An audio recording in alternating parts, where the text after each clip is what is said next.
1, 2. 1, 2, 1, 2, 1, 2. Camera on.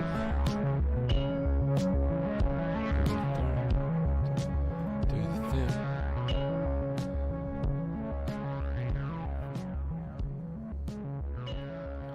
God, that lighting's making me look awful. It's too bright in here. There we go. That's a bit better, isn't it? Jesus, it was looking a bit... Oh, I didn't like that. Looking a bit fantastic.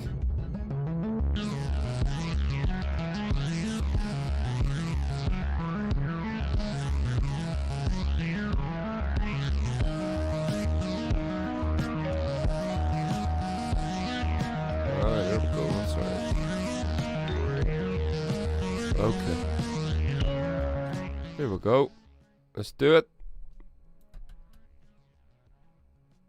Well, I haven't recorded this, so I'm gonna have to...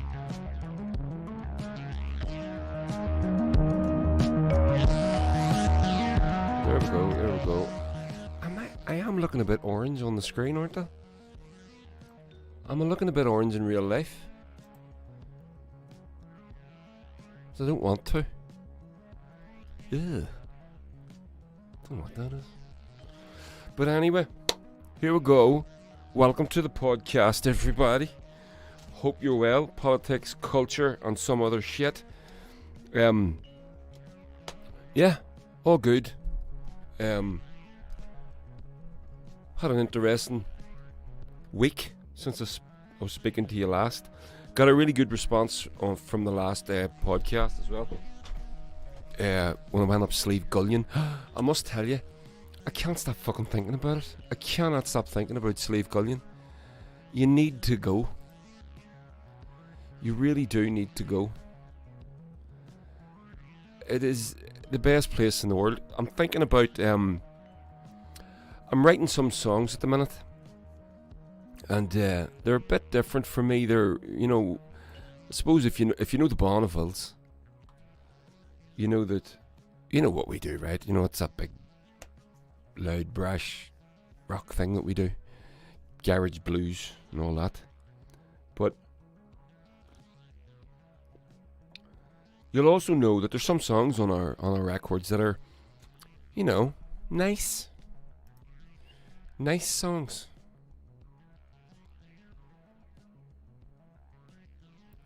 And I like those because I consider myself to be a songwriter. That's you know, if you say to me, are you a singer, or are you a guitar player?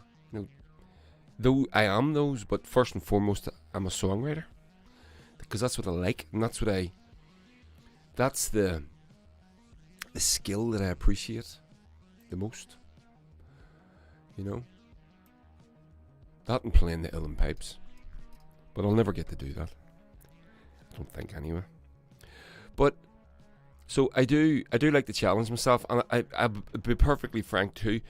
You know, if I was to listen to an album that was just full of 11, say 10 songs that were good suits and fighting boots, or 10 songs that were just long runs the fox, and those are great songs, don't get me wrong. In fact, I love them. I'm very proud of them. I think they're brilliant songs. But 10 of them in a row would be a bit boring for me. I don't think I would enjoy that record. I like a bit more nuance, and I do love a good melody and a nice tune. So my solo project, Northern Gothic, that was kind of what that was all. You know, that was all. There was different reasons for that, but a part of that was for me to sort of exercise my songwriting muscle. But since then, I've been writing different styles of songs, and if anybody that's come to see me do my solo thing live, you'll know the types of songs that I play, and they're well, I hope they're good. First and foremost, I hope they're good. But you know, they're nice songs. They're more introspective, or well, quite often they're about the environment and around my environment where I live. So, retrospective. What's the word? introspective. Then what's the opposite of it? Outrospective. Is that a word? I'm struggling to say it. Never mind, fucking figure out what it means. But so I digress, as is my want. It's my podcast. I can do what the fuck I like. So I went up Slieve Gullion, and I can't stop thinking about it. It's just the most magical place I've ever been to. I absolutely fucking love it. I'm in love with it, and I'm annoyed. I was talking to my cousin Barry. He was down here the other night, Sunday. I was in the pub. It was after. I'll explain why. Well, I do tend to go to the pub on a Sunday anyway. But I was sitting talking with him, and I said to him, we're both socialists, and we've so much in common. We're both musicians. And he's a Irish traditional musician. So he's more in tune with it all. He's more has more information on tap than me. But I was saying to him, why did I not know about this place before? I mean, I did know about Gullion. Obviously, I knew about Gullion. I'd heard people talk, but I'd never been. My age in life, it took me until now to go to the top of Gullion. And I felt the vibe straight away. I literally did. And Barry said something that I completely agree with. He said, because it's been denied us. Our culture has been denied us. And I'm going to talk about that a little bit. About Malachy O'Doherty, the journalist, and it's something that he put up. An article that he wrote for the Belfast Telegraph. And it sort of ties in with what Barry did. You know, it's been denied us. We've got our own culture, our own unique. And there's been great efforts over the centuries to deny us our culture. You know this. You know this is what I think. You know my feelings on empire and colonialism, and how does 50,000 people control a country of 20 million, 60 million, 80 million, whatever? India, no, in Ireland there was 8 million here. They divide us, conquer us, culturally they deny us our culture. A couple of decades later, you don't know who you are, and you're easily dominated. So, and that's been going, and it was just amazing to me. So I can't stop thinking about Gullion. I've been thinking about it so much, and what was I doing the other day? I think I was driving somewhere, and I had this idea, and I think I might do this. I want to play some songs. So these new songs that I'm writing, that are about Lough Neagh, about culture, and they're more folky. They're not trad, but more folky. I'm going to play them on top of Gullion, but I want to bring a couple of musicians with me, and I want to film it. So it's going to take some planning. It's going to have to be the right day. It can't be too cold, can't be too windy. All that sort of stuff. And maybe I'll make it a wee grant or something to pay for it, because everybody needs paid. And so I was thinking of asking my cousin Barry, and the other person that I was thinking of asking was Stevie Scullion from Melodeon. I know he would do it because he's class. And I think it would be great if the three of us, so Barry could bring his pipes and his flute, and Stevie could bring an acoustic or a bass or something. And maybe we could all do a song each of our own. Maybe we could write a song for the occasion. Wouldn't that be something? And then we could back each other up on each other's song. And then we could hike up the top of the mountain and set up by the lake or by the passage tomb, and play the songs and film it and make a thing out of it. Wouldn't that be class? Would that not be class? I think that would be fucking class. So I'm going to say about that. I'm going to look into, see if that's a thing that we can do. And I'm trying to talk myself out of it, which is not like, it's not something I normally do. I don't talk myself out of anything. If I want to do a thing, I'll go and do it. I'm trying to sort of give myself reasons as to why it can't be done, and I can't think of any.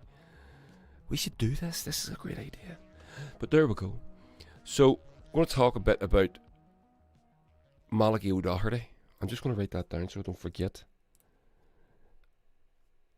because I forgot. This podcast is a bit more me just sort of rambling today, which is the exact opposite of what I was intending on doing. But there we go. So Updates. I just need to find. Oh, look, O'Doherty there, he's there. I just need to find this article.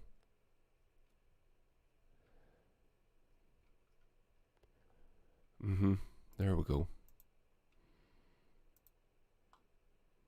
I want to make sure I have that because I don't think I bookmarked it. So, updates. Played a couple of gigs at the weekend. Peter Graham, there we go. Hey, Pete, how's it going, buddy? By the way, join us over. This is a live stream. Join us over. Well, if you're listening to this live, you know it is. But if you're not, come and join us next week, every Wednesday, 7:00, and you get to talk to interesting people like Peter Graham. Pete's my mate, and he's also the Bonneville's roadie. And he also runs a project called Berlin Battle Damage.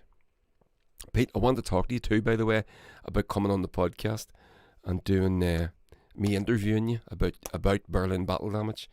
And Pete has an apartment in Berlin, and he goes over there all the time. Just back last week, and he does this great thing where the battle damage from World War II still exists. It's still there.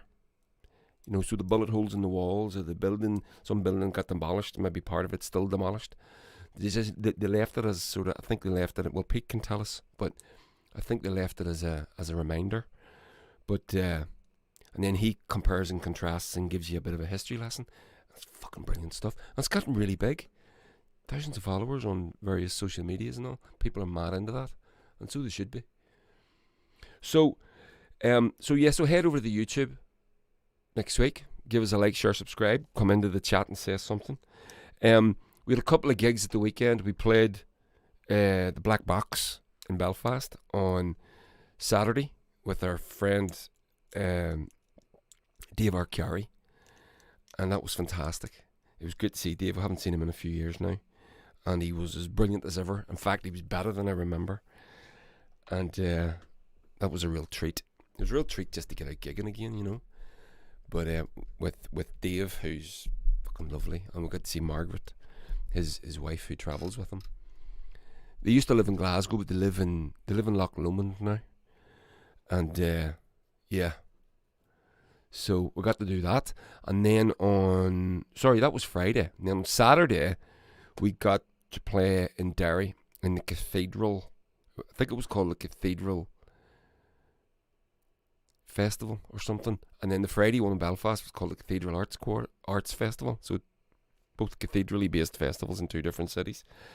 But we played. It was great crack. We got hooked off the stage early. We were finishing the gig out at 8:00 apparently, and a neighbour complained about the noise. But apparently we'd heard, the guy told us he's a serial complainer. That's what this guy does. So I think we were, at the end, we were kind of lucky to get to 8:00. So, but it was okay. It was fine. We enjoyed it. And yeah, and then on Sunday, I played the first league match in the football team that I play for, the over 35s, Oxford Sunnyside, and we played against Crumlin United. And, well, long story short, I ended up on a pair of these, and for those of you listening, I'm holding a crutch. I went over on my ankle. About 10 minutes to go. I'm playing goals, as you know. I went up for a save, and when I landed, I rolled my ankle, and I went to the hospital. I didn't know I was hoping it wasn't broke. And it wasn't. It was all like my leg is all big and massive. It looks like somebody else's leg. So all the ligaments are all pulled. So I have to go back to physio in 10 days, and then I'll get a better assessment. They couldn't do too much. They x-rayed it. It's not broke. It's all ligament. There's a bit of bone pulled off with the ligament floating about, I believe. But so hopefully it'll be okay. Ligaments can be worse than a broken bone, depending, of course. I've done this before. I crashed a motorbike years ago and did this. I think I did it much worse back then, but it was younger, so it would have healed quicker. So I'm out for the foreseeable. And you know what the weird thing is too? I actually feel a bit guilty because I feel like I'm letting my teammates down. You know, and they're awesome. You know, we're in a group chat and they're slagging me off, and so they should. But I do like the camaraderie and all that, and it feels cool and groovy. And I feel like I'm letting them down a wee bit. So, but there's nothing I can do, you know. The thing I will say is though. Oh, so we played against Crumlin United, and this was a different animal to the games that we'd been playing. Remember we played the Northern Ireland Comedians 11, and then we had two friendlies the weeks running up before that, and we won those quite convincingly, to be honest. This was a different animal altogether. Hey, this was a lot more competitive. Oh my God. I remember, no, you got to bear in mind that I haven't played football, competitive or otherwise, in two decades. So I remember my heart, you know, when the game starts, any game starts, your heart goes, you get a wee bit of excitement. My heart didn't stop for the entire game. I was on edge the whole game. And I remember standing in my goal and thinking, this is not like those other games. This isn't as much fun as those other games. I'm not sure if I like this. Seriously, I was like, I don't know about this. This is different. But we got through it. We won 3-2. Crumlin United at home. So we have to go and play them in their home ground in a month or two. And they were very, very good. They were very, very aggressive. My wife, Janie, and Lily, and her wee buddy, Kirsty, who's our kind of other adopted daughter, they were all watching, and they were, no, I don't like this. I don't like them bad men. It was, you know, got a few boots, got elbow in the ear, bruised my hamstring, got kicked in the leg, kicked in the knee. Yeah, I remember going for a cross, and I was going up, and my hands up in the air. There was a corner. They took a corner, and I was on it. And as I was going up, I got the elbow in the ear, and it kind of knocked me over a bit. But I managed to get the ball away still. But, which, for me, I'm not complaining, but it kind of goes against the spirit of what the league was supposed to be. For me, it was supposed to be a bit of fun. We all go out. We're all competitive enough. We're all wanting to win. But you don't be going out breaking people. That's not what we were supposed to be doing. But that said, the only person that did get broke was me, and that brings me to my other point.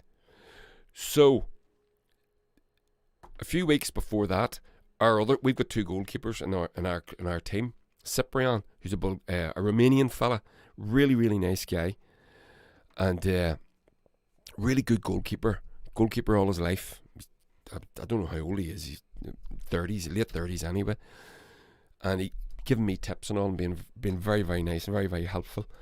Well, a few weeks ago, he went in to play because we were playing. I played the first half, he played the second half, and he went over and twisted his knee and did exactly the same thing on his knee that I did to my ankle, which ripped all the ligaments to pieces. So, and it was in the same goal mouth, right? So that's the important bit. Why not? It was the same goal mouth. So we're going to do a wee Irish pagany cleansing ceremony in the goals to stop the goalkeepers getting injured. We're going to do it ahead of the next game. We're going to do a bit of sage, and we've got a couple of little symbols for strength and health that I'm going to sharpie them onto the goals, the uprights. Nice and small. I'm not going to make a big thing out of it, but just to, yeah. And I've got I've sort of strained my wrist since I've started playing football again, being in the goals. Strained my wrist, and I've did my thumb in real bad. There, I was off for another couple of weeks I thought I broke my thumb. I fractured it. So Lily drew us an agam. So we were down in Slave Gullion, and one of the things that we saw was that standing stone I was telling you about, and there was the agams. I told you, I remember I put my hand on the agams. Some other human hand had carved those in 2,000 years ago, or whatever. And there's my hand on touching these marks. And I was like, this was so beautiful. I felt inspired by it. So Lily drew an agam for strength on my hand, my right hand, to give me strength that I wouldn't get any more injuries in my hand. And it didn't. It fucked my ankle up, fucked my leg up. My hand's fine, my leg, I can't walk. So there's that. So that was good. I know, and I got injured, and I get injured a lot, because I don't fuck about when it comes to trying. Anybody knows, and I used to race, I still consider myself to be a bicycle racer, even though I haven't done it in a while.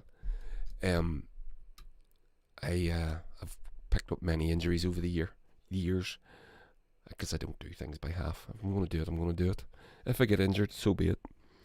So I don't mind. And it's like Lance Murdoch from The Simpsons said,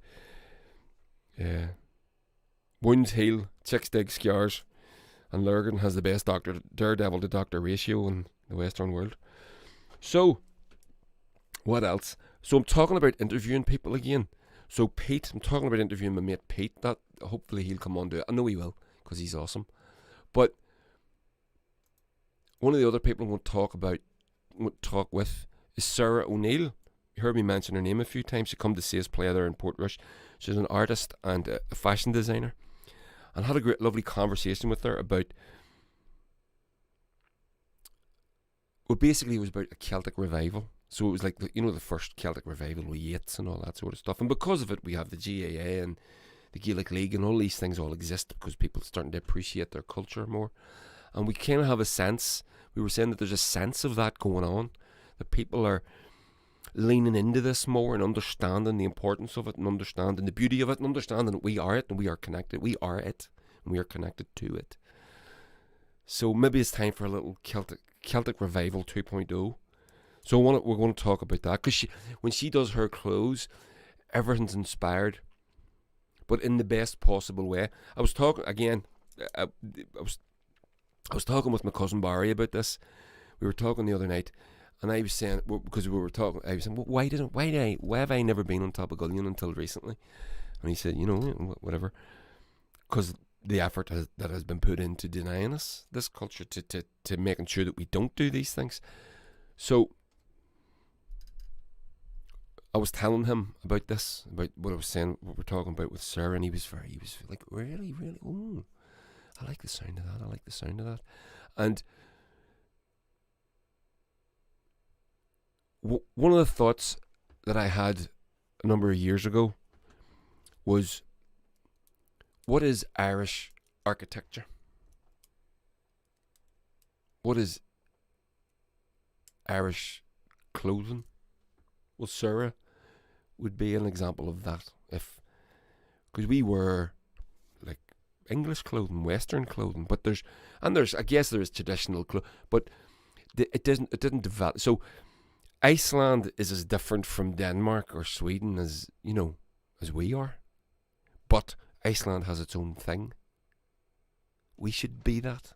We should have that, and we have it to a degree, but we should have it with everything. And you would still wear jeans and t-shirts and jumpers and all that and whatever, and you would still play the sports that you play, and you still like the things that you like, but you would be more culturally connected to, and all those things would have formed in their own time over centuries.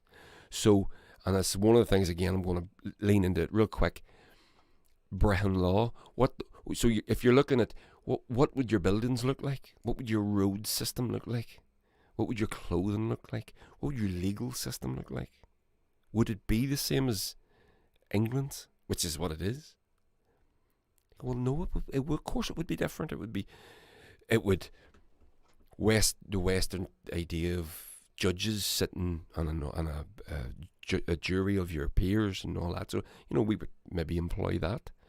But we had our own legal system called Brehon law, which existed in Ireland, that was purposely put down by orders of the King of England.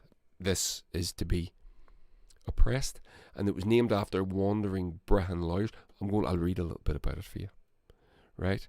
So there we go. So those are the things I'm going to talk about.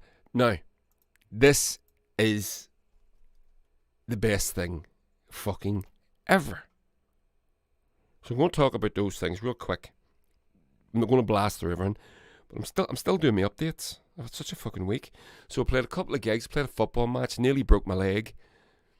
And then today, the reason that the podcast is late is because I'm going to show you the photographs. My friend, right, so I have this friend from my youth called Vernon Fox. Amazing man, lovely fella. I used to work at a bar in town in my early mid-20s called Centrepoint, and I think it was Wednesday nights, they used to do karaoke, and I ended up running the karaoke, and me and Vernon would do it together. We ended up doing it together. We get through a couple of quid, and the usual people will get up every week and sing the same songs every weekend. But it was a bit of crack. We all got drunk and we spent the money that we got given anyway. Vernon's a great guy, and much like myself, is a man that is want to celebrate this place that we live in, and rather than slag it off all the time or say it's shit, and because I don't believe that it is, Vernon would be the same. But Vernon's, unlike me, Vernon's a businessman, a successful one. So what has he decided? What has he opened in the town? He's opened the Spade Town Brewing Company, Lurgan, right? Lurgan's known as Spade Town. So just a wee quick one on that. Wise. I actually wrote it down. So Lurgan's called Spade Town. Nobody knows why, really, but it's thought that a couple of there's this saying, because you have a face as long as a Lurgan spade. It means you're moping, right? Your face is all long, and then you say, well, that's to make that shorter, which is a smile, right? So, but Vernon's tapping into all that local mythology and local folklore and local stuff. The last brewery in Lurgan was sold in the 1930s, and then the last distillery was like 200 years ago. And Lurgan used to be a major distillery and distilling and brewing place, but it all got shut down and burnt, and it was a fire. Just around the corner from where I live is a hill is called Distillery Hill, still called Distillery Hill. People still call it that. It's called North Street, but people colloquially refer to it as Distillery Hill.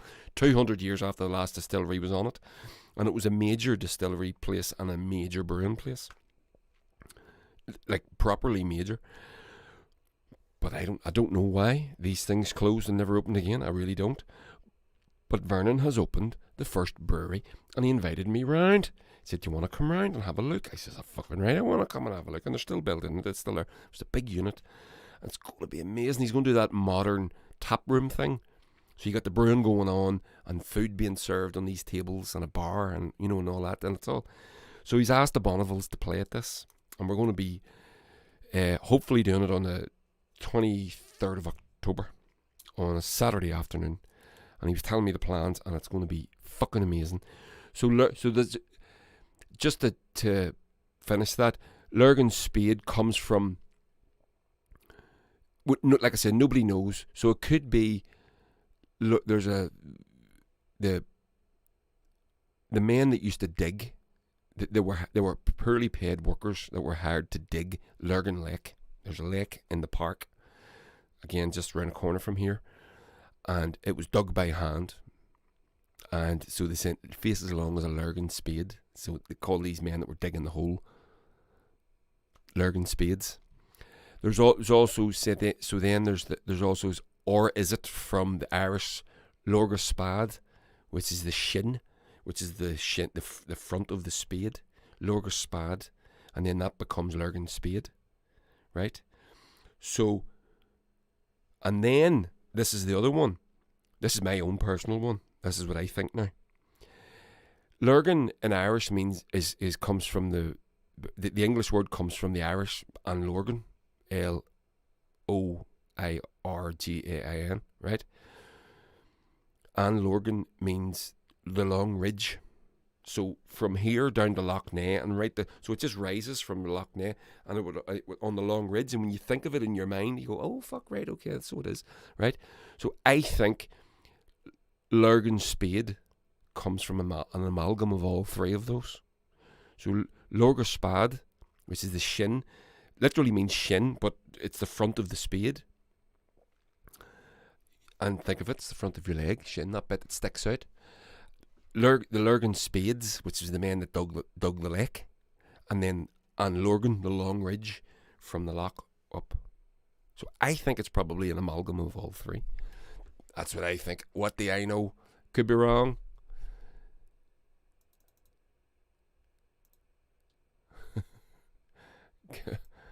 Casual white guy. I be politicking like I don't know what any of that means. For sure. Right, so here we go. So that's just the fucking updates. But I'm not going long tonight, people. I'm out of here in half an hour. So, right, Malachy O'Doherty. We're going to talk about that because it sort of ties in with what I was saying about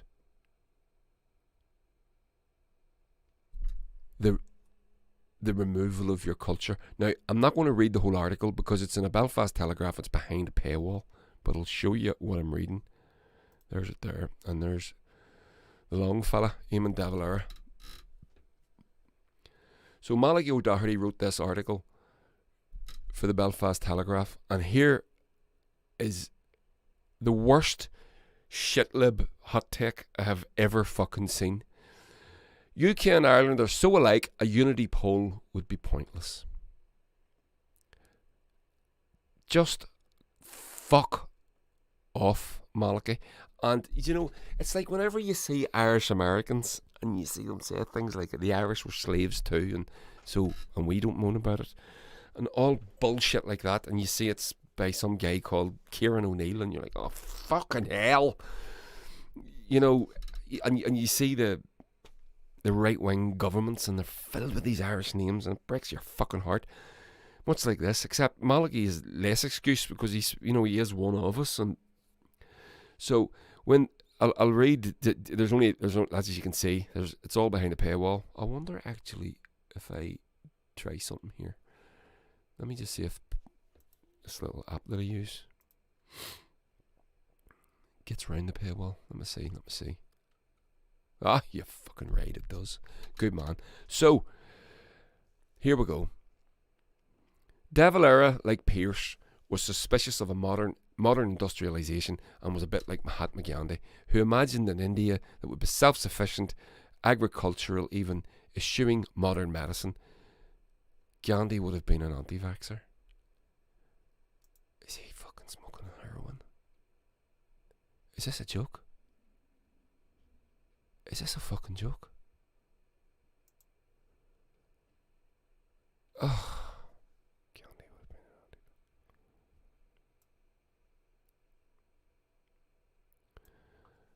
That's fucking blowing my mind. I haven't even got to the worst of it yet. Oh, Jesus Christ. By the way, you know the spinning wheel at that thing in the middle of the Indian flag is a spinning wheel. And it was a reminder to be self-sufficient. At Gandhi's insistence that went in there. And he spun himself. He did that. You'd see pictures of him doing that. So, Malachy. So here we go. India went against Gandhi's vision and Ireland in time. And in time, Ireland went against De Valera's. India and Pakistan have been separated from each other for 75 years chronologically. They are as far from partition as we were in 1996. India, which started out with the intention of being democratic and secular, has become determinedly Hindu and sectarian. Pakistan is Islamic. The two parts of the original country were nuclear powers frequently on the brink of war. Ireland evolved in the other direction towards being more like Britain and was well on its way by the 1990s to shedding its old chauvinisms. There was a time in the 60s when the liberalisation of British social legislation seemed to make Ireland and Britain sharply different in basic values, but Ireland has those same or similar laws now, facilitating contraception, divorce, abortion, same-sex marriage. Right? I think I know where Malachy's going with this. Okay. The old chauvinisms of Gaelic Catholic republicanism and Protestant unionism are the local cultures which make us different. So he's making a direct comparison there between India, Pakistan, Gaelic Catholic Republicans and Protestant unionisms. Okay. But these are on the wane on both sides of the border. True. The Sinn Féin movement traces its lineage back through Pearse to the Fenian movement, but it would be embarrassed to have him as a member now. He would be more at home in Aontú. Well, he might be because he was a Catholic. Paisley, as he was in the 70s and 80s, would be a similar he was a Catholic 100 years ago. Paisley, as he was in the 70s and 80s, would be a similar embarrassment to the modern DUP, as the DUP itself is an embarrassment to many, perhaps most, who value the Union. This is particularly a problem for the DUP, which has to choose between growth of the party and preservation of the Union, these being potentially at odds with each other. But is also a potential problem for Sinn Féin, which must put its case to the Irish electorate on social issues, rather than ending partition, the aspiration which justifies its existence and its bloody past. I wonder what voters down there think of the party's commitment to the Irish Language Act when the experiment of restoring Irish as a native tongue there has so painfully failed.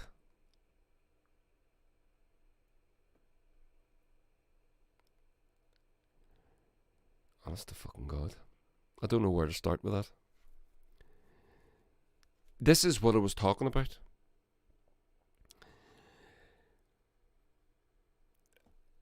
The reason that we don't speak Irish is because of the empire. It's because of colonialism. The fact that we fucking are attempting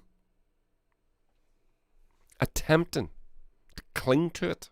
And we are, and it's coming back. It's not going to happen in the morning. It's a credit to everybody that's doing it. Of course, Malachy will mock it because it wasn't a complete success over fucking night.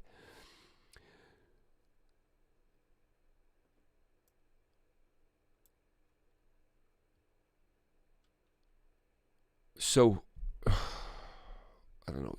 I'm actually annoyed. I don't want to be annoyed. I don't know if I'm going to read any more of this.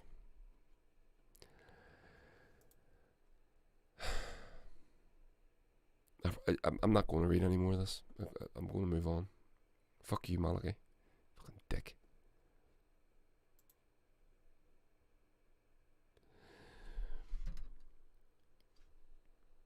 Malachy's talking about things like the things that we all have in common are things that we drive on the same side of the road and we have the same legal systems and we have. That's not. No, listen. Maybe I'm being a bit unfair. I'm commenting further without reading the rest of the article, but I generally couldn't disagree more. There's no point in we may as well unite with England. Fuck off.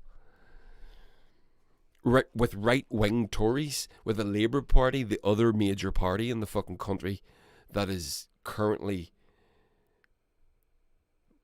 cut its own throat, getting rid of anything that looked like a socialist. And is going to get fucking creamed at the next election, despite the fact that it's going up against the worst fucking Tory government in history. And we're supposed to do what? What? Why? I'm going to comment. My comments are on the spirit of what Malachy said rather than more like I'm going to comment on the headline, which is lazy, but I'm going to do it anyway. we're not English, and the English aren't us. And if we were ever to be united, you would need to point out to me at what point in history were we to be united as equals, Malachi. We have been fucking trampled upon by the English and then the British and the Empire and colonialism for the guts of 800 years. At no point were we considered equals. And you don't need to go back 800 years. Man knows full well. You just need to look at the recent Brexit shit show.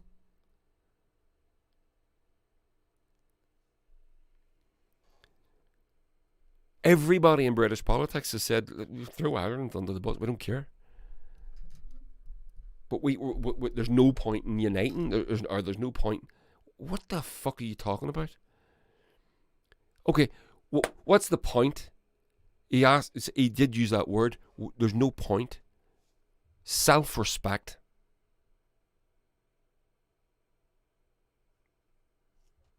There's a point. And driving on the same side of the road is not a fucking good enough point, Malachi. Sorry. Self-fucking respect.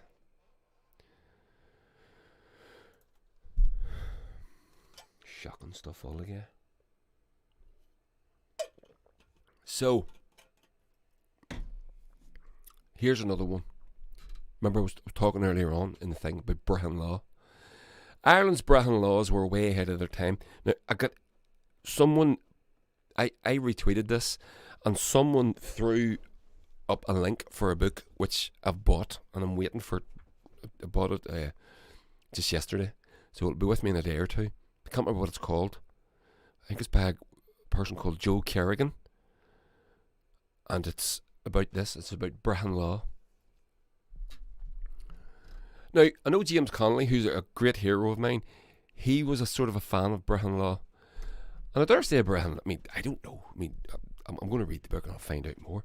But you're talking sort of a post-medieval or a medieval clan, tribey sort of laws. And I'm going to read a few of them out to you. They're fucking brilliant. But they do sound of their time, to be fair. But this is my point. What I was saying earlier on. What would our legal system look like if we weren't so dominated by colonialism? I mean, you basically look at a Dublin court, it looks exactly the same as an English court, right? So, what would this look like if this had been allowed to naturally evolve? What would it look like? I love that. I just think and I do think that's a very interesting question, and it's something worth thinking about. And whenever you do think about it, you tend to then you extrapolate that out, and you think about everything else. What would the houses look like? What clothes would we wear? Certainly, what language would we be speaking? And you go, well, what does it fucking matter? Well, if you understand anything about the Irish language, for example, pardon me, it is not English in any way, shape or form. It is very beautiful. So is the English language. But the Irish language is beautiful in its own unique way. More connected to nature. It's more thoughtful and poetic. I'm not saying that English isn't. Of course it is. But Irish is in its own unique way. And in a really, really cool way. A beautiful, beautiful way. And it's a shame. It's got nothing to do with who you vote for or what religion you are. These things are not important. It's a proper shame that we don't speak Irish across the island and as our first language. We should all be polyglots anyway, so we should be speaking Irish and then English as well, which is, the arguments against speaking Irish that come from the ignoramuses within the DUP and unionism, and not just unionism, by the way. You don't need to find a unionist to find someone that fucking is an ignoramus about the Irish language. But it's just a shame. We really should be speaking this. But, so this is what I mean. So here's an example. Brehon law, Brehon. That's the word. So I want to read this article. It's only short, but it's really cool.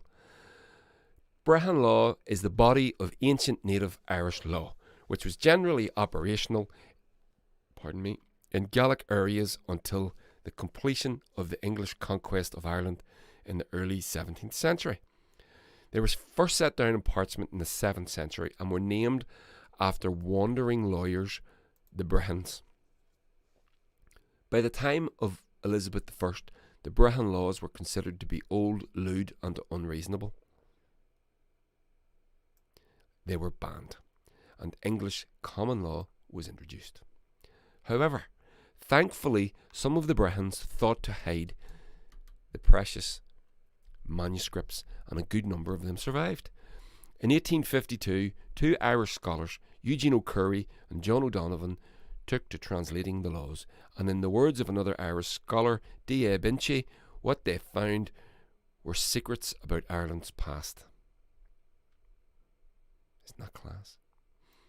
The laws were details, Binchy said. Details that describe ancient life in the days when the Irish still lived in mud huts and small ringed settlements and paid their bills in cows and bacon. And here are just a couple of Ireland's stranger ancient Brehon laws. And this is this section is about musicians and artists, right? So, the harpist is the only musician who is of noble standing. Flute players, trumpeters, timpanists, as well as jugglers, conjurers, and equestrians who stand on the back of horses at fairs have no status of their own in the community, only that of the noble chieftain to whom they are attached. The harpist. Well, the harp's almost like a guitar, isn't it? Sure. Here, next one. The poet who overcharges for a poem shall be stripped of half his rank in society. It's brilliant. So the next section goes to property and land. The creditor who holds your brooch or your necklet of your earrings as a pledge against your loan must return them so you may wear them at the great assembly, or he will be fined for your humiliation. Shocking stuff. For the best arable land, the price is 24 cows. The price for dry, coarse land is 12 dry cows. Fair enough, says I. Relationships. This is fucking class. And there's a whole load of this stuff. I've seen some of this stuff in the past. It goes on. It's fucking brilliant. But what it illustrates as well is it's the same sort of thing. Now, don't get me wrong, I'm not suggesting that we run around paying for the best arable land with 24 cows or anything like that. But when you, especially this one when it comes to relationships, it illustrates perfectly the way that people thought differently. Now, I know these are ancient people. You know, these laws are maybe 1,000 years old, but realistically, even if Brehon law had been allowed to evolve to a modern Irish version of it, you're still maintaining the same thought process. Do you know what I mean? So when you talk in Irish, you think differently. Because you have to, because that's the way the sentences are structured. Everything's different, and that's why it's difficult to learn. And it's the same as this. You would think differently, and then what would that have done to your country, to your people as a nation? And instead of having this unconfident looking to England for fucking everything, what would we, maybe it would have been worse. I don't know. Maybe we would have been one of the only countries, instead of being one of the only countries in the world that hasn't invaded anyone, we might have been a big bunch of shitehawks. I don't know. I'm only asking the question. So, let's see. Relationships. This is class. February 1st is the day on which a husband and wife may decide to walk away from the marriage. Every year. If you want to divorce your husband, you want to divorce your wife, off you go. February the 1st, you can just do it. Don't need to go anywhere near a fucking priest. It's done. Don't need to go near a lawyer. It's done. If a man takes next one. If a man takes a woman off on a horse into the woods or on to a sea-going ship, and if members of the woman's tribe are present, they must object within 24 hours, or they may not demand payment of the fine. So it's absolutely, couldn't agree more. No idea what any of that meant. The husband-to-be shall pay the bride a piece of land, cattle, horses, gold or silver to the father of the bride. Husband and wife retain individual rights to all land, flocks and household goods each brings to the marriage. Now that's more progressive than what we have today. A husband who through listlessness does not go to his wife in her bed must pay a fine. Boys, do we know what we're talking about here? We're talking about hoo-hoo. Your woman needs hers as well. And if you don't fucking bring it, you're going to have to pay a fine. Under Brehon law, by the way, women had, obviously today we have this, but this stuff was well ahead of English common law when it comes to its progressiveness. In other aspects, I'm aware, I'll know more when I get the book, but I'm aware that there were certain things where it wasn't just as modern sounding as it might first appear here. But, well, it certainly was well ahead of English common law for the 7th century. A woman is entitled to get her oats, and if you don't fucking do it, you won't have to pay a fine by. If a pregnant woman craves a morsel of food and her husband withholds it through stinginess or neglect, he must pay a fine. Brilliant. Just right too. Where are we? Fuck's sake. Oh, there we go. If a woman makes an assignation with a man to come to her in a bed or behind a bush, the man is not considered guilty, even if she screams. If she has not agreed to a meeting, however, he is guilty as soon as she screams.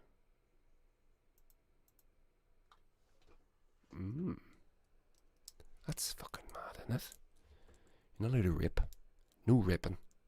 Raping's bad. If a woman makes an assignation with a man to come to her, the man is not considered guilty even if she screams. So if she says no, even halfway through, he's not guilty. That's obviously not cool at all. But for 1,000 years ago, I'm surprised. It's more advanced than I would have expected, to be honest. When you become old, your family must provide you with 1 oat cake a day plus a container of sour milk. They must bathe you every 20th night and wash your head every Saturday. 17 sticks of firewood is the allotment for keeping you warm. There you go, fuck me. Brilliant. Right, onwards. Health. No fools, drunks or female scolds are allowed in the doctor's house when a patient is healing there. No bad news to be brought, and no talking across the bed. No grunts of pigs or barking dogs outside. Brilliant. Brilliant stuff. No bad news to be brought, and no talking across the bed. No fools, drunks or female scolds are allowed in the doctor's house when a patient is healing there. Who'd have thunk it? If the doctor heals your wound, but it breaks out anew because of his carelessness, neglect, or gross want of skill, he must return the fee you paid. He must also pay you damages as if he himself had wounded you. Random. Here's random. So this is it. This is the end of it. Random ones. Whoever comes to your door, you must feed him and care for him with no questions asked. Lovely stuff. It is illegal to give somebody food that has been found with a dead mouse or weasel.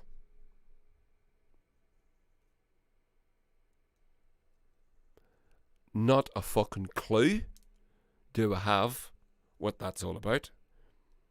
Just trying to think. No, nothing. Nothing's coming to mind. It is illegal to give somebody food that has been found with a dead mouse or weasel.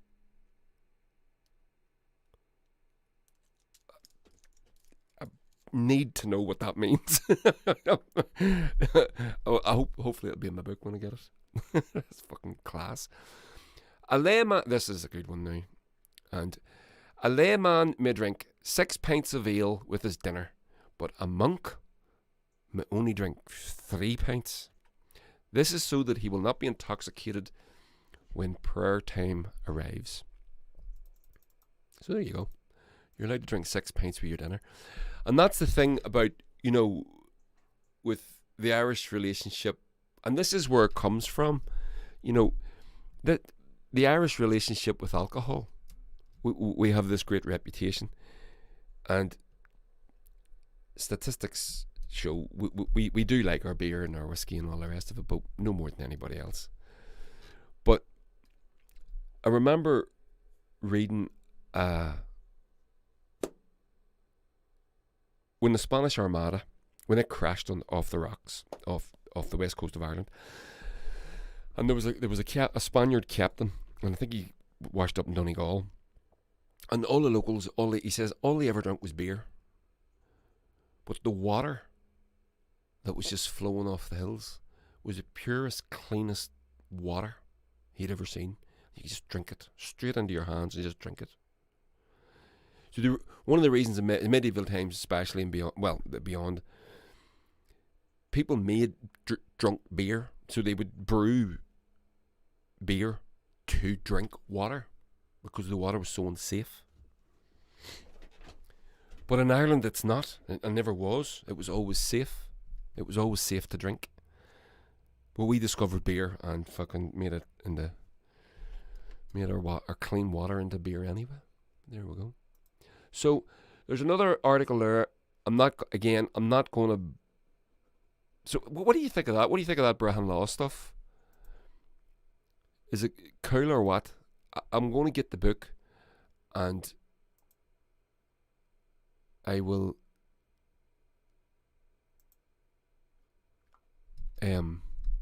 report back on whether it's any good or not. I'm sort of intrigued by it, but like I said, I'm intrigued by the idea that what we could have done with it, had it been allowed to become a part of our national identity, what would it have been? What would Brehon Law look like? I think it would be a bit more socialist, a wee bit more communisty, which is no bad thing. So there we go. So, near done. Going to finish soon. I told you I'm not going long with this. Quick article. I'll put the links to these, by the way, in the show notes. So if you come to the YouTube or your podcast app, you should have the links. If you haven't got the links, go to the YouTube page, and you'll be able to get them there. And while you're there, subscribe, like, share, subscribe. So this is an article that was printed in Belfast Live. Troubles amnesty plan worse than the one used by Chilean dictator Augusto Pinochet. So I'll just find the bit here. There we go. Oh no. Yeah. I should have highlighted that before. Just going to read this bit. So basically, the British government have drawn up, and again, you know, Malachy O'Doherty, yeah, we're so fucking similar. Right. The British government have drawn up plans for the amnesty of British soldiers and everything, and everybody that was involved in the Troubles.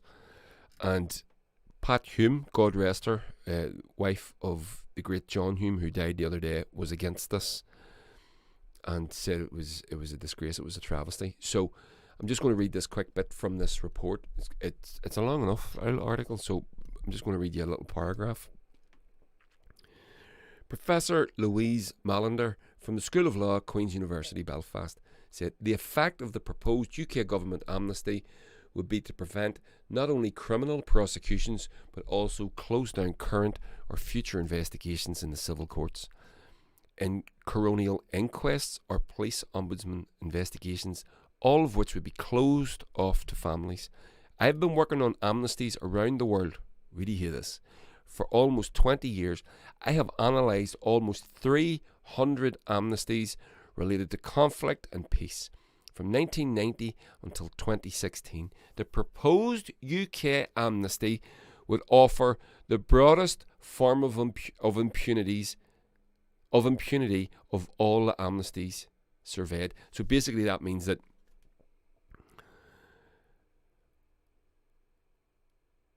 all the amnesties that she's looked at over the course of her career,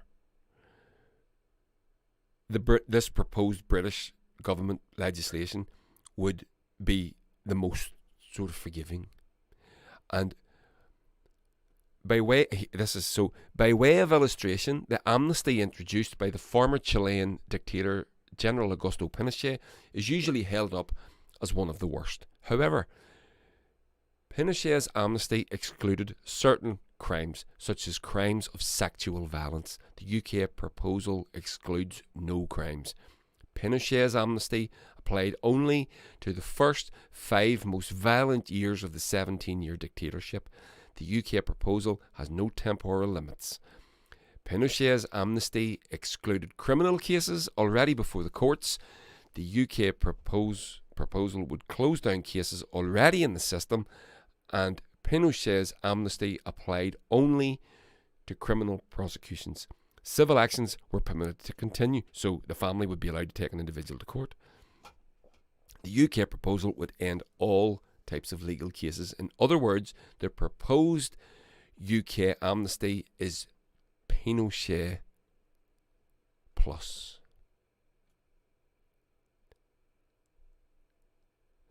The authors say the UK proposals also signal the government's intention to replace families' ability to seek truth through the courts and police investigations with the option for them to engage with the new information recovery body.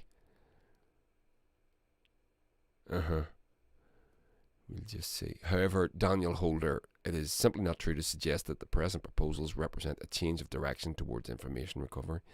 Okay, so there we go. We're just the same as England, aren't we? I can't remember English soldiers walking around the streets, not in my lifetime, of English cities, Scottish cities, Welsh cities. I know they've done it in the past and shooting people.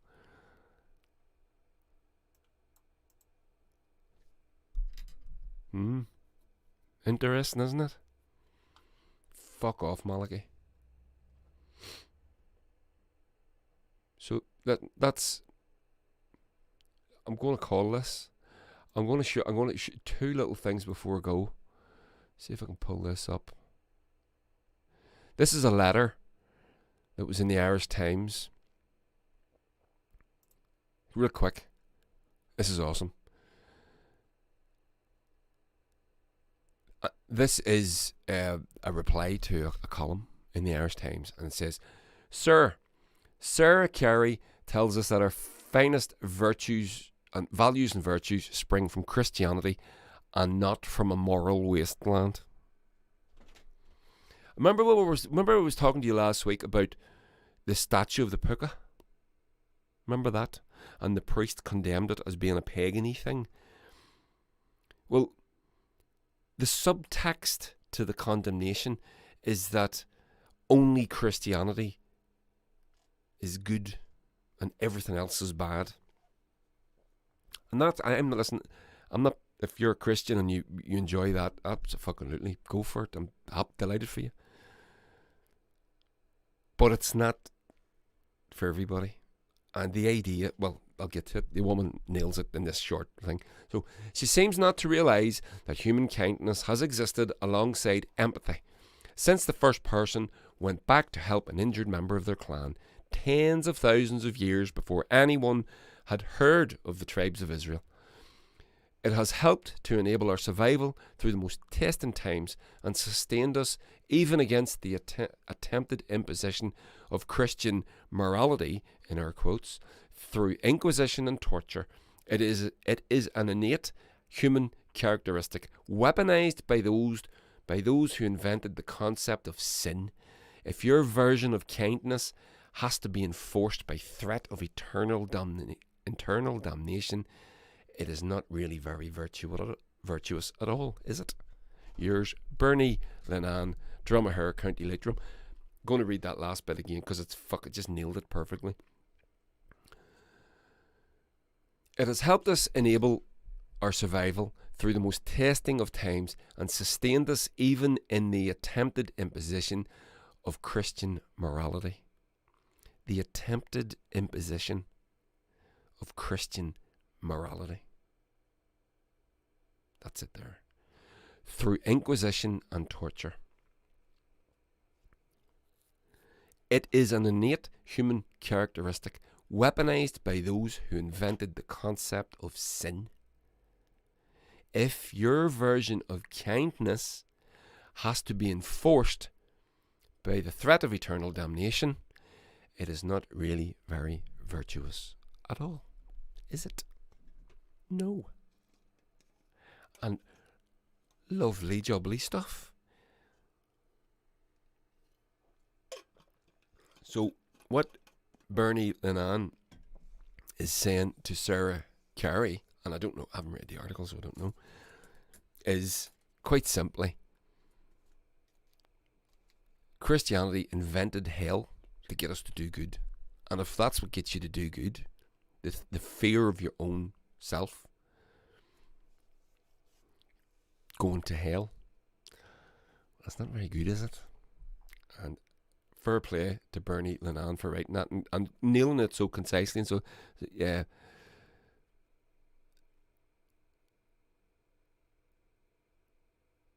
Nailing it so concisely and so neatly. It's a skill to be able to do that. Right. So last little thing, and then I have another last little thing. This is brilliant. Remember we're talking about County Derry Frostbit Boy? Remember that he fucking got caught.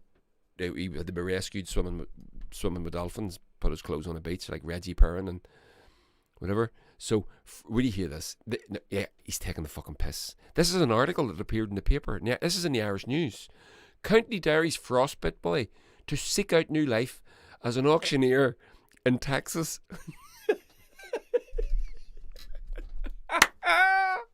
Fucking brilliant. So, he's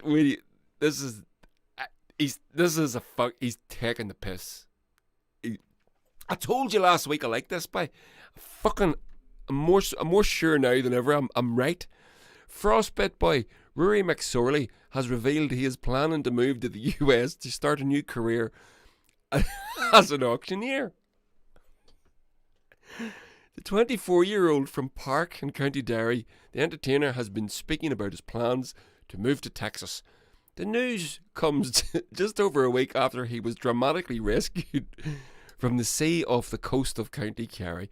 Frostbit Boy is living his life like some sort of fucking art piece, isn't he? That's what he's doing.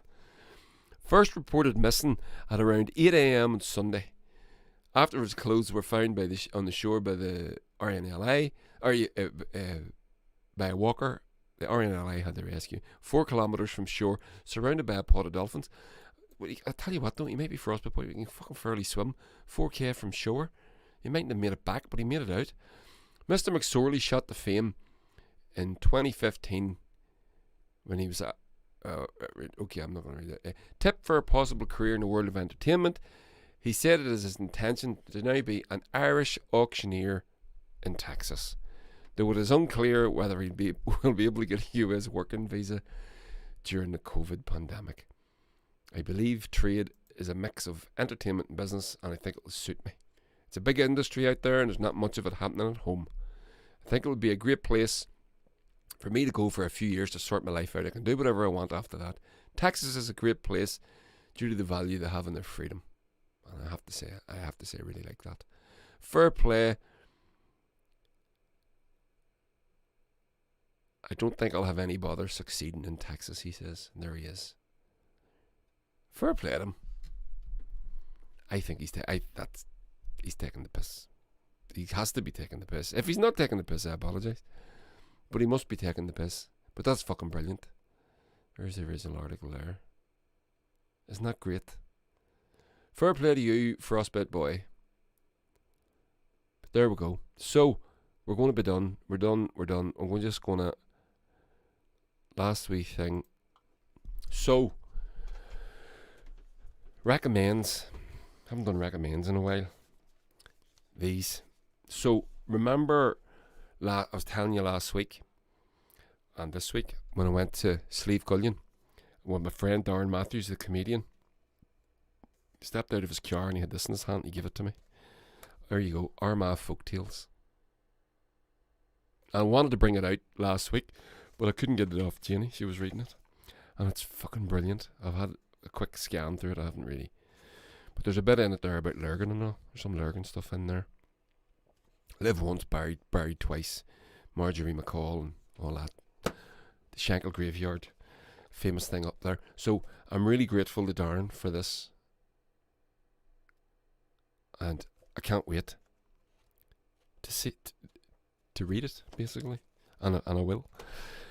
So, and then so that's fucking great, right? So it's Armagh Folktales by Francis Quinn. Right? So when I went round to the brewery tonight to meet my friend Vernon Fox, as I was telling you earlier on, wasn't it?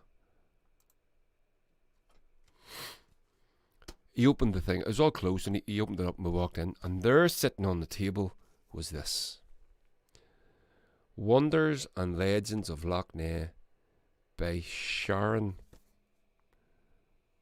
Arbuthnot. I don't know. I thought, never heard that name in my life. Sharon Arbuthnot. Now, I have a particular fascination with Loch Ness, as you probably know if you listen to me, because I live a mile from it. It's just down the road. And I swim in it, and I love it, and I'm mesmerised by it. It's a place of extreme beauty. And the more I learn about it, the more I love it. And the more about all this stuff, the more... And then this is the whole point too. Again, this is me trying to tie this whole thing together. From the Malachy O'Doherty thing that, we're just the same as the English, and fuck off. No, we're not. We're not unsimilar. We drive on the same side of the road, and we have certain, maybe. But the more you learn about where you're from, and the more you learn about your mythologies and your histories and all this sort of stuff, the more you feel connected to the place. And I believe that the happier you might be, because then you'll stop looking at foreign climes and foreign fields for an idea of happiness that you may not get. If you're not going to be happy in your own place, then you maybe going to somewhere else isn't going to do that for you either. And I've genuinely believe that if you're from here, go to Slieve Gullion, go and get this book and go and read this book, and so when you're walking down the road and you know what the street name means and what they used to do here and da. So I think it contributes to just your general well-being, and it makes you feel connected to the place, which is important. So I walked into the brewery, and Vernon there was sitting on the table. And I went, oh God, Vernon loves that book. And he went, take it with you. I went, sure, if you're sure. He says, oh, take it with you. So he's into all this as well. He loves it as well. And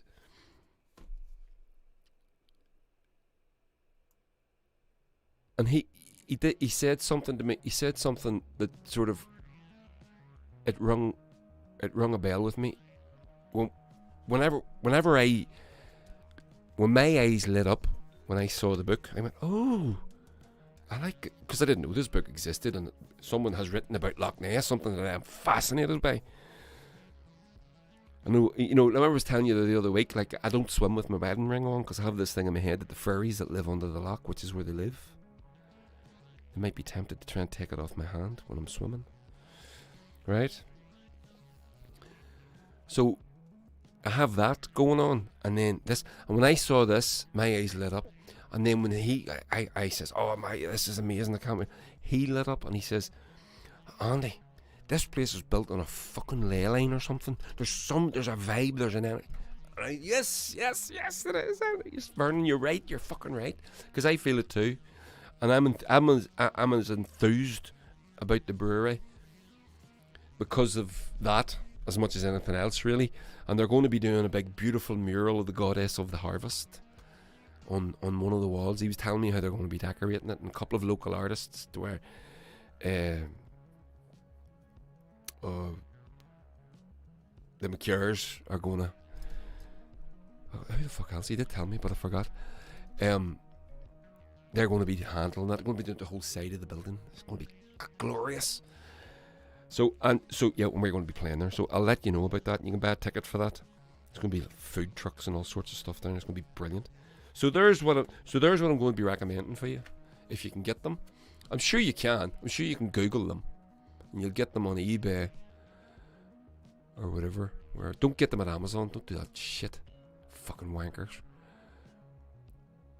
So Armagh Folktales, Francis Quinn, and The Wonders of Loch Ness by Sharon Arbuthnot. I do not know. I've never seen that name in my life. I will spell it for you in case you're listening to this. Arbuthnot. It's a little slim hardback volume, and it's rather beautiful. So thanks to Vernon. I have to give him that back. I'm not going to be able to keep that, sadly. So there we go. I'm all done. I'm out of here. Hope you're well. Hope you enjoyed that. Thanks for the listen. Politics, culture, and some other shit. Share, like, subscribe. Do all the thing. And we'll catch you the next week. See you next Wednesday, everybody. Toodle pip.